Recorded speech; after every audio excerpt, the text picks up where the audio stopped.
Guru Granth Sahib Ji Vyakhya. Japji Sahib Pauri 19. Translation and explanation. By Sonia Sodhi. असंख्य नाव असंख्य थाव. Guruji says that countless are Almighty's creation names, names of beings jeeves, and countless are the places where these beings live or can be found. अगम अगम असंख्य लो.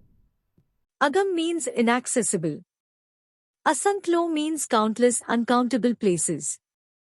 Literal translation, inaccessible, unapproachable, countless celestial realms. Almighty is beyond the grasp of mind and there are countless celestial realms which are beyond the reach of human. असंख्य कै सिर भार होए. Even to call them countless is to carry the weight on your head. Because the word countless is also less to describe the Almighty and His creations. Another meaning. Countless are those who meditate on Almighty's name in Kapali posture, head downwards and legs upwards. अखरी नाव अखरी साला. From the word comes the naam. From the word comes your praise. Even though Almighty's name is countless and no word is sufficient to describe Almighty, but Almighty's virtues can be praised via words only. By singing praises of Almighty via words, Almighty can be reached. Thus Almighty name can be reached via word only. अखरी ज्ञान गीत गुण गा. From the word comes spiritual wisdom, singing the songs of your glory. अखरी लिखन बोलन बान. Ban refers to Bani or hymns in praise of Almighty. Here Guruji says that from the word came the written and spoken words and hymns. Another meaning, in accordance to the predetermined fate one writes and speaks. अखरा सिर संजोग वखान. From the word comes destiny, written on one's forehead. These alphabets are written on everyone's forehead based on previous deeds. Karam describes the union with Almighty.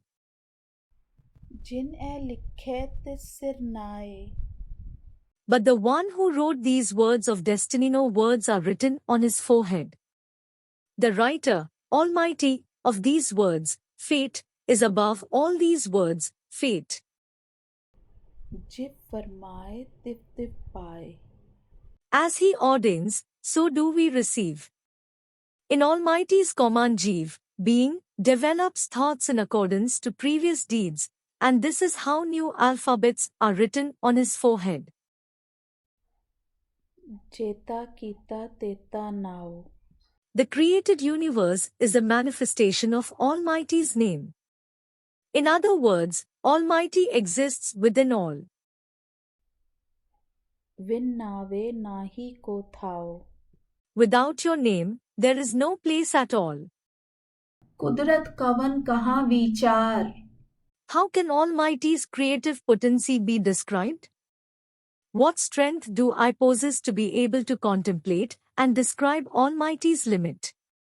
In other words, the Almighty possesses limitless powers, therefore I cannot contemplate upon all His powers. वार्या न जावा एक वार. Varya means to sacrifice. Ek var means one time once.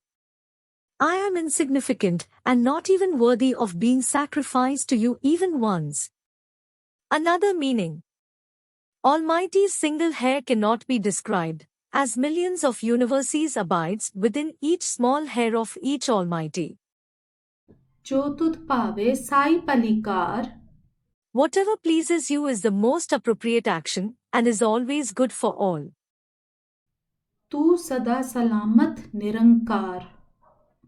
Nirankar means without any form, formless.